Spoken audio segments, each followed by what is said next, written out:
रामविलास की प्रदेश स्तरीय ये बैठक थी।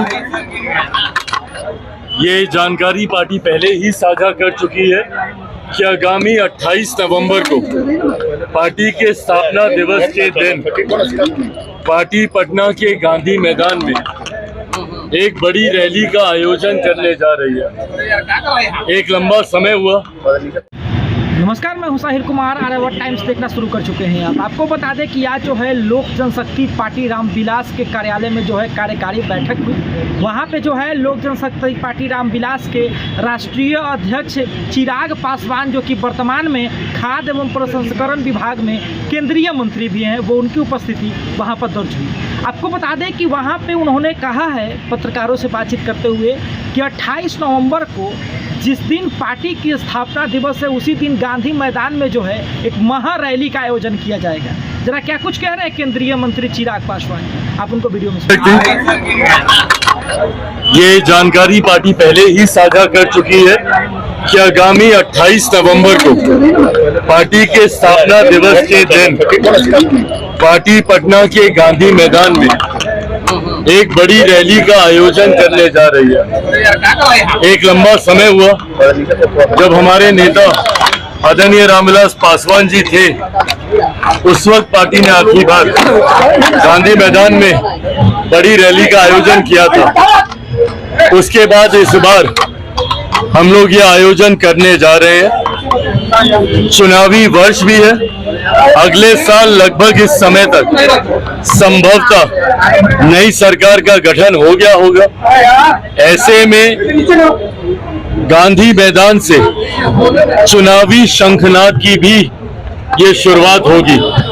गांधी मैदान की रैली के बाद लोक जनशक्ति पार्टी रामविलास पूरी तरीके से चुनावी मोड में आ जाएगी। प्रत्याशियों के चयन की, सीटों के चयन की, ये तमाम प्रक्रियाएं इस रैली के बाद शुरू हो जाएंगी। रैली की तैयारियों में क्या क्या प्राथमिकताएं हैं, आने वाले साल में पार्टी की क्या रणनीति रहेगी, इन तमाम विषयों को लेकर चर्चा हुई। अभी ये चर्चा चलेगी। हमको दिल्ली वापस जाना है, मंत्रालय का कार्य है, पर अभी ये बैठक कुछ समय और चलेगी और तमाम लोगों को जिम्मेदारियां तय कर जवाबदेही बांधने की सोच के साथ आज का ये कार्यक्रम बुलाया गया।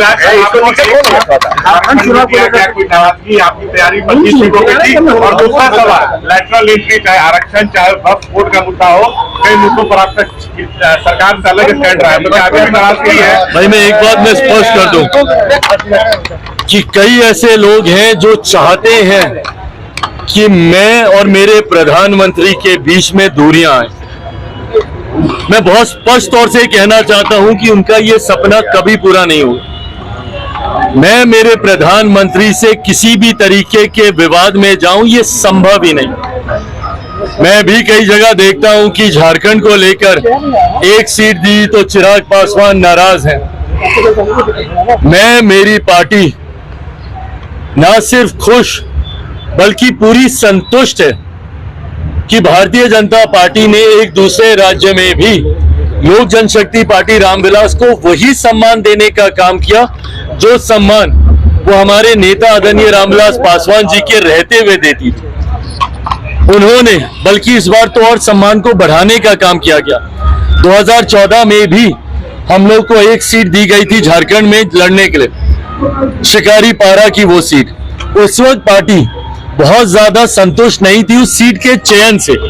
इस बार मुझे खुशी इस बात की है कि जो सीटें हम लोगों ने चुनी थी उसी में से हम चाहते थे कि हम लोगों को गठबंधन के तहत लड़ने का मौका दिया जाए। उस लिस्ट ऑफ सीट में से ही हम लोग को वो सीट मिली है। तो जब हम लोग की पसंद की सीट हमें मिली है, पार्टी पूरे जोश उत्साह के साथ हम लोग वहां पर चुनावी रण में उतरेंगे, जहां इस बात को मैं सुनिश्चित करूंगा कि लोजपा अपनी चतरा की सीट तो जीतेगी ही जीतेगी, पर हम लोगों की अहम भूमिका भाजपा और गठबंधन को बाकी सीटों पर भी जीत दिलाने को लेकर होगी। कल वहां पे परसों 24 तारीख को वहां पे नामांकन है। उस नामांकन में भी मैं झारखंड जाऊंगा और मैं मानता हूं, पूरा विश्वास है कि हेमंत सोरेन जी की मौजूदा सरकार जिसमें इतने विवाद और भ्रष्टाचार देखने को मिले। पहली बार झारखंड को शर्मसार होना पड़ा कि उनके मुख्यमंत्री तक को भ्रष्टाचार के आरोपों में जेल जाना पड़ा। जिस तरीके से बटा हुआ विपक्ष दिखाई दे रहा है, सीटों के लिए एक दूसरे पर आरोप प्रत्यारोप करने से भी ये लोग बाज नहीं आ रहे।